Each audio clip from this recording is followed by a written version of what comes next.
मैं नीलू जड़िया आप सभी दोस्तों का मेरे YouTube channel commerce study point पर बहुत बहुत स्वागत करती हूँ।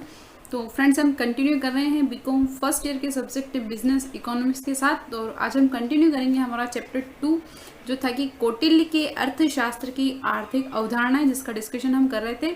इसका एक भाग हमने पहले कर लिया था और उसी को आगे आज कंटिन्यू करेंगे जहाँ से छोड़ा था। तो फ्रेंड्स, अगर आपने अभी तक उस पिछले भाग को नहीं देखा है तो पहले स्क्रीन पर आई बटन को प्रेस करें और उस भाग को देख के इसे कंटिन्यू करेंगे ताकि आपका चैप्टर जल्दी से फटाफट से आसानी से क्या हो जाए, रिवाइज हो जाए। और तो आगे हम कंटिन्यू करते हैं। फ्रेंड्स, अगर आपको मेरे ये वीडियो पसंद आते हैं तो इन्हें ज़्यादा से ज़्यादा लाइक करें, सब्सक्राइब करें और अपने दोस्तों के साथ शेयर करें। फटाफट से सब्सक्राइब का बटन दबाकर नोटिफिकेशन बेल आइकन प्रेस कर दीजिए ताकि जल्दी से आपको आपके सब्जेक्ट का जब रिवीजन लेक्चर आए तो फटाफट से इन्फॉर्मेशन आपके पास आ जाए। तो स्टार्ट करते हैं हमारा चैप्टर 2 कौटिल्य के अर्थशास्त्र की आर्थिक अवधारणाएं। फ्रेंड्स, हमने पूरी कौटिल्य के बारे में बात की थी इसके पिछले भाग में कि कौटिल्य क्या थे, राजनीतिज्ञ थे, अर्थशास्त्री, और उन्होंने क्या था, एक अर्थशास्त्र नामक ग्रंथ लिखा था जिसके अंतर्गत उन्होंने ये सारी बातें बताई थी जिसका हम डिस्कशन कर रहे थे। तो फ्रेंड्स, इनका जो क्या नाम था, इनका जो जन्म नाम था वो था विष्णुगुप्त।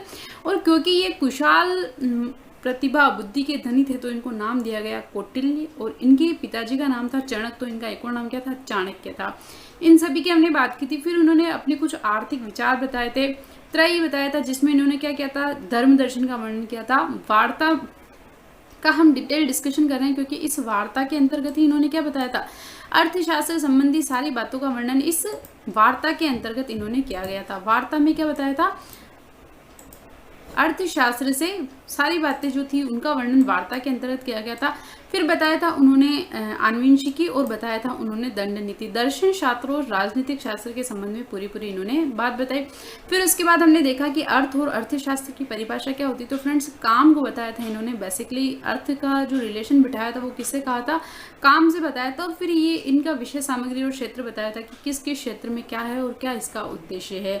और उसके बाद हम जो डिस्कशन हमारा कंटिन्यू करेंगे वो करेंगे उत्पादन के संबंधी विचारों की हम बात कर रहे थे। जो लास्ट टॉपिक हमने छोड़ा था, क्या कर रहे थे कि कौटिल्य के उत्पादन संबंधी साधन विचार क्या है। तो उसमें जो पहला था फ्रेंड्स, इसको हमने डिस्कस कर लिया था, पर जल्दी से इसको रिवाइज कर लेते हैं एक बार। उत्पादन संबंधी विचार में इन्होंने जो क्योंकि देखो, उत्पादन उस समय जो साधन था या रोजगार का, उत्पादन का जो सबसे महत्वपूर्ण साधन क्या होता है, भूमि और कृषि ही आजीविका का महत्वपूर्ण साधन है। तो जो सारा डिटेल मतलब डिस्कशन है वो कहीं ना कहीं भूमि और कृषि से संबंधित ही है।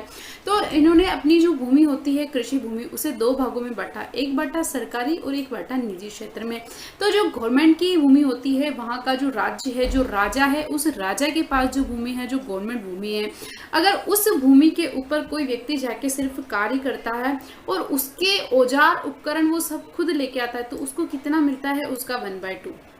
और अगर औजार उपकरण कृषि से संबंधित ये सब भी किसके द्वारा अवेलेबल कराए जाते हैं, उस राज्य के द्वारा, सरकार के द्वारा, और वह व्यक्ति वहां पे आके सिर्फ कार्य करता है। यानी कि क्या, भूमि भी किसकी होती है, गवर्नमेंट की होती है, सरकार की होती है। और आपको कृषि कार्य करने के लिए जो भी उपकरण, जो भी औजार, जो भी आवश्यकता की वस्तुएं होती है, अगर वो भी सरकार से ही दी जाती है, आप सिर्फ कार्य करते हो, तो आपको 1/3 या 1/4 जो भी आपके बीच में डिसाइड होता है उतना भाग आपको मिलता है।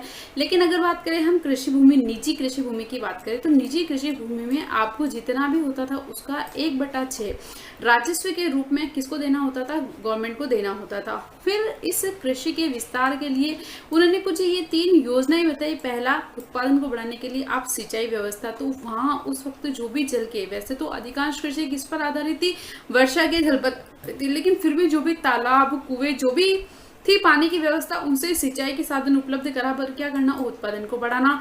फिर उत्पादन कैसे बढ़ाया जा सकता है, तो फ्रेंड्स, कृषि भूमि का विस्तार करके। देखो, वैसे तो भूमि एक ऐसा साधन है जिसका आप नया नहीं बना सकते हो ना। आज की तारीख में भी आपको कहते हैं कि नई भूमि बना दो, तो नई भूमि बना सकते हैं क्या, नहीं बना सकते, क्योंकि लैंड तो हमारे पास जो अवेलेबल है वही है, वो एक दूसरे के पास या तो ट्रांसफर ही हो सकती है ना, क्योंकि भाई आपके पास जितना स्क्वायर फीट जगह है वो उतनी ही रहेगी, आप नई भूमि का निर्माण नहीं कर सकते। तो कृषि भूमि का विस्तार उन्होंने कैसे किया कि जो ऊसर जमीन होती है, जो बंजर जमीन होती है, उसको उपजाऊ बनाकर क्या किया गया, कृषि भूमि का विस्तार किया गया और की गई जनपदों की स्थापना। तो ये सारा कार्य किया गया था फ्रेंड्स। और ये जो गवर्नमेंट सरकारी कृषि जो होती थी, इसमें ये जो सब ध्यान रखा जाता था, तो सरकार के द्वारा क्या कुछ वर्कर्स रखे जाते थे, अधीक्षक जिनको क्या बोलते थे, सीता अध्यक्ष जिनको बोला था, सीता अध्यक्ष कहा जाता था, और इस तरह से वो सभी इनका कार्य देखते थे।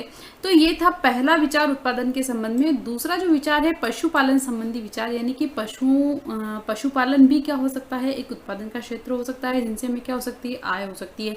तो पशुओं को रखना, उनके लिए उनको चराने की जगह उपलब्ध कराना, और जो व्यक्ति ये कार्य करे ना, पशु चराने के लिए ले जाएगा, उन लोगों की रखना, उनको कितनी वेतन दिया जाएगा, इन सभी बातों का विचार इसके अंतर्गत बताएगा।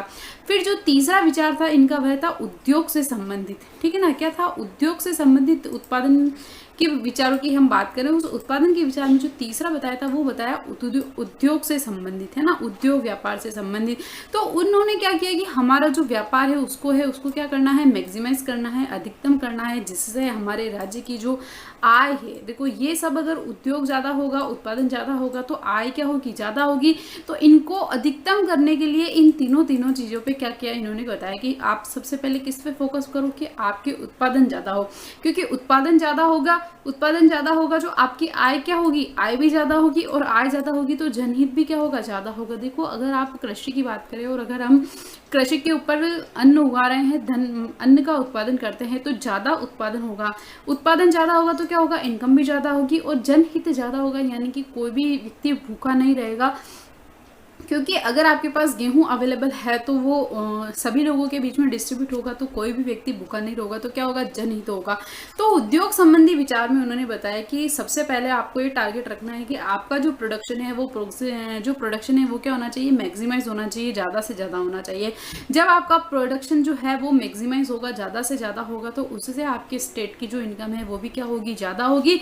और जब आपकी स्टेट की इनकम ज़्यादा होगी तो आपके जो है पीपल वेलफेयर, जनहित का कार्य भी क्या होगा, साथ में हो जाएगा। तो ये थे कौटिल्य के उद्योग संबंधी विचार। फिर अगला जो है वह है श्रम संबंधी विचार, यानी कि अब बहुत से व्यक्ति क्या करते थे, कृषि का कार्य करते थे, लेकिन बहुत से व्यक्ति वहां पे क्या करते थे, श्रम का कार्य करते थे, ठीक है। अब राजा है तो राज्य में राज्य कर्मचारी भी होते हैं, जैसे अभी मैंने बताया था कि आपको जो कृषि के क्षेत्र में जो व्यक्ति उन्हें ध्यान रखते थे, जो अधीक्षक जो होते थे, सुपरवाइजर जिनको हम कहते हैं, उनको क्या कहा जाता था, सीता अध्यक्ष कहा जाता था, ठीक है ना। जो ये एग्रीकल्चर से रिलेटेड सुपरवाइजर होते थे उनको क्या कहते थे, सीता अध्यक्ष कहा जाता था। फिर और अलग अलग डिपार्टमेंट में सारे उनके क्या थे, अलग अलग अधीक्षकों की नियुक्ति अपॉइंटमेंट कर रखा था। तो फ्रेंड्स, इनकी जो अभी है अपना यूनियन जो होता है, या अपना लेबर यूनियन वगैरह जो होते हैं, इनके जो रूल्स एंड रेगुलेशन होते हैं ना, उससे भी ज़्यादा सही रूल्स एंड रेगुलेशन इन्होंने अपनी इस अर्थशास्त्र नामक अध्ययन में दिए गए हैं। फ्रेंड्स, ये मैंने आपको बहुत ही quick point to point revision करवा रही हूँ, इसलिए आप अगर इसको डिटेल से अच्छे से समझना चाहते हैं तो आप अपनी बुक को रेफर कीजिए, एक बार आपको रीडिंग लगाइए। देखो मैं आपको समझा रही हूँ, फिर आप बुक रेफर करोगे ना, आपको बहुत अच्छा लगेगा, क्योंकि ये जो रूल्स एंड रेगुलेशन दिए हैं ना कौटिल्य ने, इसके बहुत अच्छा लिखा गया है। तो इन्होंने पहला बताया राज्य कर्मचारी, ठीक ना। जैसे अभी अपना होता ना, अभी कोई व्यक्ति अगर गवर्नमेंट जॉब में है और अगर उसकी जॉब के दौरान अगर डेथ हो जाती है, तो क्या होता है कि उसके किसी उत्तराधिकारी को या उसकी वाइफ को, उसके बेटे को क्या मिलती है, वो सर्विस मिलती है। तो जो ये अर्थशास्त्र नामक अध्ययन है, इसमें भी राज्य कर्मचारियों के लिए ऐसा ही बताया गया है कि जो भी कोई राज्य कर्मचारी है, अगर उसकी मृत्यु हो जाती है तो उसकी पत्नी को या फिर उसके पुत्र को, उत्तराधिकारी पुत्र को क्या होती थी, फिर से जॉब उसकी मिल जाती थी उनकी जगह पे। फिर उन्होंने बात करी स्त्री श्रमिकों की। अगर कोई लेडीज है, ठीक है ना, कोई लेडीज है और अगर वो वर्क करती है अपने घर को चलाने के लिए, कि भाई उसका पति कहीं बाहर गया हुआ है जॉब करने के लिए, या फिर उसका पति ऐसी स्थिति में है कि कार्य नहीं कर सकता है, अपने घर को चलाने में असक्षम है और वह कार्य करती है, तो उन्हें कि उनके साथ जो व्यक्ति बात करेगा या फिर जो कार्य वह करेगी, तो उन्हें विनम्रता से पेश आना है, उनके पास अभद्र शब्दों का यूज नहीं करना है, और उनको क्या दिया जाता था, सूत काटने का कार्य इनको करवाया जाता था स्त्री श्रमिकों से। फिर होता था श्रमिक संघ। तो अलग अलग श्रमिक जो होते थे अपने वर्ग बनाकर उन्होंने क्या बना रखे थे, अलग अलग अपने संघ बना रखे थे। जैसे अभी अपना होता है ना टेम्पो यूनियन संघ, ये संघ वो संघ, लेबर संघ जो होते हैं आपके, यूनियंस जो होती है, संघ जिसको हम कहते हैं, तो उन सब का क्या निर्माण उस समय भी ये सब हुआ करता था। तो ये थे श्रम संबंधी विचार। फिर है आपके व्यापार संबंधी विचार। अब व्यापार संबंधी विचार में क्या कह रहे हैं, देखो सबसे पहला जो बता रहे हैं वो है क्रय विक्रय का कार्य, क्योंकि व्यापार का अर्थ ही होता है किसी वस्तु को खरीदना और बेचना। तो क्या होता था, क्रय और विक्रय का कार्य इसमें होता था। यह क्रय विक्रय का कार्य देखो किसी अगर आप किसी ऐसे स्पेशल जैसे आप अपनी भूमि को बेच रहे हो या कुछ कर रहे हो, तो सबसे पहले तो क्रय विक्रय का कार्य कहाँ होता था? सिर्फ मार्केट में होता था, ठीक है ना। आप बाजार के अलावा कहीं और अपनी वस्तु का क्रय विक्रय नहीं कर सकते। और आपको किसी ऐसे व्यक्ति, जैसे आपको आपकी जमीन बेचनी है या आपको घर बेचना है, तो आपके जो होते हैं ना, जैसे अभी अपन कहते हैं पंचायती राज व्यवस्था है, सरपंच है या बड़े लोग जो है, या फिर अपना जो समाज होता है उसमें अध्यक्ष है, ये कहते हैं ना, अब तो नहीं होता ऐसा, लेकिन कि पंच है ये, तो जो बड़े लोग होते हैं उन लोगों के सामने क्या होता था? क्रय विक्रय का कार्य पूरा होता था, कि एज ए प्रूफ, साक्ष्य के रूप में उसको माना जाता था। और नॉर्मली आपका जो व्यापार है, क्रय विक्रय का कार्य कहाँ होता था? सिर्फ मार्केट में। उसके अलावा आप उस कार्य को, मतलब सामान को नहीं कहीं भी खरीद सकते या बेच सकते। मुद्रा की व्यवस्था यानी कि आपको उसके बदले में क्या, ठीक है ना, आपने कोई सामान खरीदा तो आपके द्वारा जो दिया जाने वाला प्रतिफल होगा वो क्या होगा? आपकी मुद्रा। पण उस समय क्या होते थे? सिक्के चलते थे, तांबे चांदी सोने इनके सिक्के होते थे, और पण से इनको क्या किया था? मापा जाता था। फिर थी मापतोल की व्यवस्था, यानी कि आपको इस कार्य को, इस सामान को, जो भी आप खरीद रहे बच रहे हो, उसको क्या करके तोल के दिया जाता था। फिर था उस समय भी अपना ये मार्केट ऑर्गेनाइजेशन संगठन की हम बात करें, अभी जैसे होता ना कि ये क्या बोलते हैं, किराना व्यापारी संगठन, हर जो भी है हार्डवेयर एसोसिएशन है, जिस भी तरह का जितना भी मार्केट होता है, तो इन सभी के अपने अपने जैसे एसोसिएशन होते हैं, उसी तरह से उस वक्त भी क्या हुआ था करता था? बाजार संगठन हुआ करता था। फिर होता था आपके लाभ का नियम, यानी कि आपका जो प्रॉफिट परसेंटेज था वो फिक्स था, कि अगर आप 5% और 10%, आप इससे ज़्यादा प्रॉफिट मार्जिन आपका नहीं रख सकते। कि अगर आपकी वही उत्पादित वस्तु है या फिर आपने क्या करी है, आयात करी हुई वस्तु, दो ही चीज़ों को आप खरीदे बेच सकते हो, कि या तो आपने खुद ने वही उत्पादन किया है या फिर आपने क्या किया है, उनको कहीं से बाहर से खरीदा है और फिर आप बेच रहे हो। तो आपका प्रॉफिट मार्जिन केस दोनों ही केस में फिक्स था, कि या तो 5% या 10%। तो किसी भी वस्तु का विक्रय मूल्य क्या होता था? सभी के लिए सेम होता था। कोई भी दुकानदार उस राशि से अधिक मूल्य पे उस वस्तु को क्या कर सकता था? बेच नहीं सकता था। जैसा अभी होता है ना फ्रेंड्स, फिक्स रेट की शॉप्स होती है, तो नॉर्मली आपको सेम चीज़ हर सारी डिफरेंट शॉप पे ऑलमोस्ट सेम प्राइस में मिल जाती है।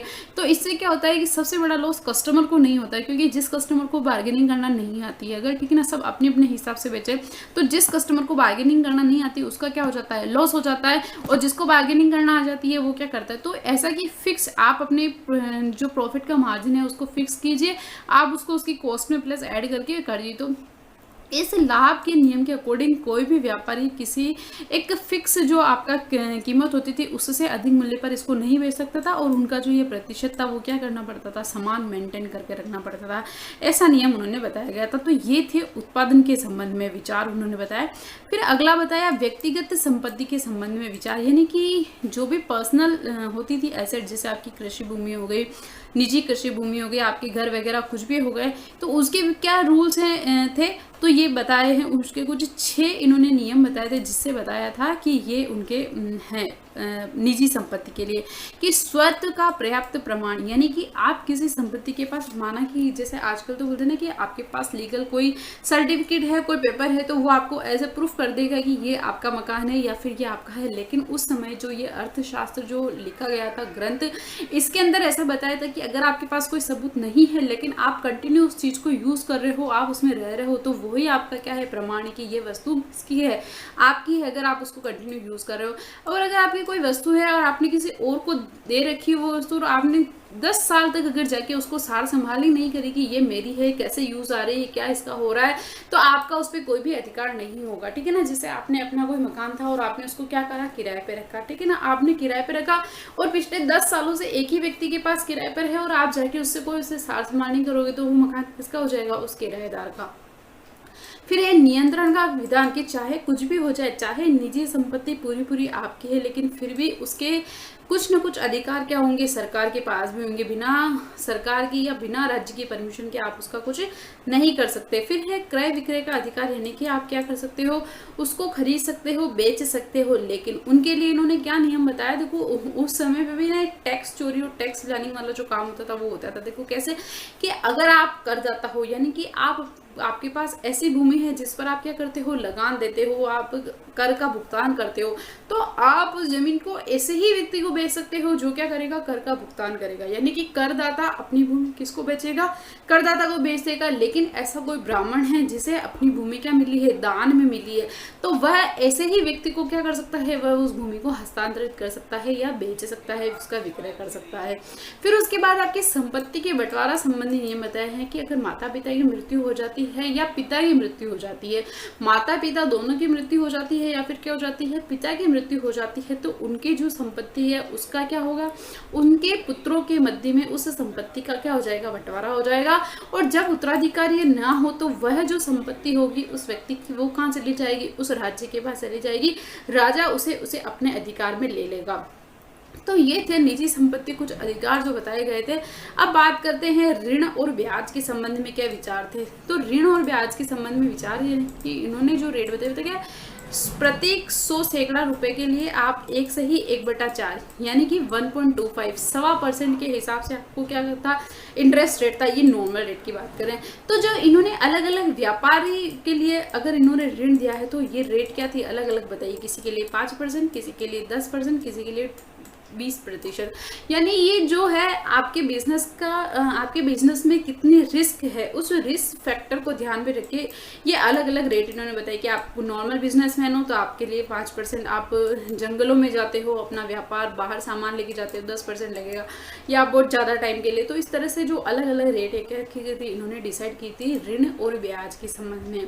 फिर ये सार्वजनिक वित्त के संबंध में कौटिल्य के विचार। अब सार्वजनिक वित्त यानी क्या, आपका पब्लिक फाइनेंस की यहाँ बात करें तो ये इसी से रिलेटेड है फ्रेंड्स कि किस तरह से आपके लिए फाइनेंस अवेलेबल होगा और क्या उनके होंगे। फिर है करारोपण से संबंधित कि जो टैक्स लगाया था इन्होंने, टैक्स कहाँ लगाया था, एक तो सामान के क्रय विक्रय पर और भूमि पर, ठीक है। तो करारोपण से प्राप्त उनके लिए क्या विचार थे, तो सबसे पहली बात तो कि राजा को जो दिया जाने वाला शुल्क होता था उसको क्या कहते हैं, टैक्स कहते हैं, कर कहते हैं, आप जैसे कहते हो कस्टम ड्यूटी या फिर आपका इनकम टैक्स हो गया, इनडायरेक्ट टैक्स हो गया, इनकी जब हम बात करते हैं उसी तरह से जो शुल्क होता था तो राजा को दिया जाने वाला, ठीक है। सब कुछ आपका है, आपकी भूमि है, आपने उगाया, सब कुछ क्या है, लेकिन निजी भूमि पे कितना देना होता था, 1/6 हमको क्या करना होता था, कर देना होता था। तो ये जो भाग हम राजा को देते थे इस शुल्क को ही क्या कहते हैं, कर, ठीक है। अब शुल्क के रूप में ये कुछ 3 भागों में बताया गया है। शुल्क के रूप कौन कौन से होते हैं, तो देखो जो पहला बताया है बाह्य शुल्क, ठीक है ना। अब बाह्य शुल्क क्या होता है फ्रेंड्स, आपका जो राज्य है, ठीक है, आपके राज्य के भीतर ही जिन वस्तुओं का निर्माण हुआ है और आप जिन वस्तुओं को क्रय विक्रय कर रहे हो, माना कि ये आपका राज्य है और इस राज्य के अंतर्गत आपकी जो वस्तुएं आपने उत्पादन की और जो बेची, इन पे जो शुल्क लगेगा उनको क्या कहते हैं, बाह्य शुल्क कहते हैं।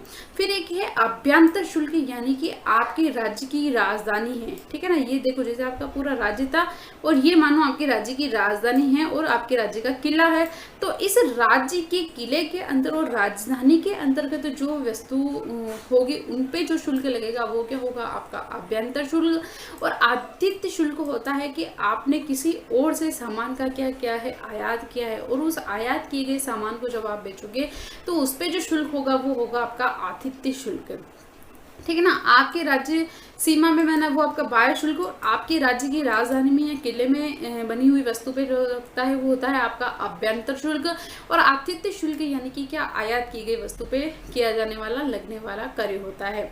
फिर अब आपके करारोपण के संबंध में कुछ नियम बताए गए हैं, यानी कि प्रशासनिक व्यवस्था की, कौन आपका कर लेगा, किसको आपको देना है, किस रूप में देय होगा, ये सारी जो व्यवस्था ये प्रशासनिक व्यवस्था के अंतर्गत आई है कि जो व्यक्ति होगा इसका सुपरवाइजर अधीक्षक होगा उसको ये लेना है। दंड व्यवस्था की, अगर आप नहीं चुकाते हो कर तो आपको क्या लगेगी, पेनल्टी लगेगी, दंड लगेगा। फिर शुल्क संबंधी छूट, देखो छूट में देखो अगर सभी के लिए इन्होंने बताया है कर लगेगा, लेकिन देखो इन्होंने जो पहली छूट दी है वो है विवाह के लिए। देखिए आपके कोई विवाह का सामान आप लेकर जा रहे हो इधर उधर, विवाह से संबंधित कोई भी सामान इधर उधर लेके जा रहे हो तो उस पर आपको क्या करना है, कर नहीं लेना है। फिर एक आपको कि अगर आपकी विवाह हो गई, विवाह के बाद लड़की के साथ जो सामान जाता है वो सामान जा रहा है तो उस पर आपकी क्या लगेगी, कोई टैक्स नहीं लगेगा। फिर एक है आपके कर के प्रारूप, कर के प्रारूप यानी अलग अलग तरीके से जो आपका टैक्स कलेक्शन होता है उनकी यहाँ पर बात कर रहे हैं। फिर उसके बाद एक कौटिल्य के आर्थिक विचारों की विशेषताएं की आप बात करें तो देखो कि कौटिल्य ने जो हमारी बताई है आधुनिक अर्थशास्त्र जो ग्रंथ लिखा था, उसकी क्या क्या विशेषताएं बताई। तो देखो, जो पहला बताया है वो बताया है व्यापक शास्त्र, ठीक है ना। हमारा जो अर्थशास्त्र है वो एक बहुत बड़ा व्यापक और गहन अध्ययन है, लेकिन हमने जो यहाँ बात की वार्ता की, सिर्फ हम बात करते हैं, चार इसके बताए थे, त्रयी, वार्ता, आनुवंशिकी, और वो जो चार विचार थे उसमें हमने बात की थी सिर्फ किसकी, वार्ता की। और वार्ता में इसके बताया था अर्थशास्त्र को ये तो क्या है, सिर्फ इसका एक अंग है, जबकि ये पूरा एक बहुत बड़ा गहन व्यापक शास्त्र है। फिर उसमें बताया कि अर्थ की धर्म पर प्रधानता, यानी कि आपका कार्य है वो हमेशा धर्म पर प्रधान रहेगा। आप अपने धर्म को छोड़कर क्या कर सकते हो, कार्य नहीं कर सकते। तो अर्थ की धर्म पर क्या होगी, हमेशा प्रधानता रहेगी। फिर आपका नैतिकता और भावुकता को अलग, यानी कि आप बोलते हैं ना कि आप दिल से नहीं दिमाग से सोची, जो वाली बात होती है कि, तो आपको क्या करना है यहाँ पे, हमेशा माइंड दिमाग से आप नैतिकता और भावुकता को क्या रखा गया है, अलग रखा गया है। फिर मिश्रित अर्थव्यवस्था की अवधारणाएं, देखो यहाँ पे देखो कुछ उद्योगों को इन्होंने क्या करा, निजी रखा, कुछ सार्वजनिक में आए, निजी भूमि, सार्वजनिक भूमि।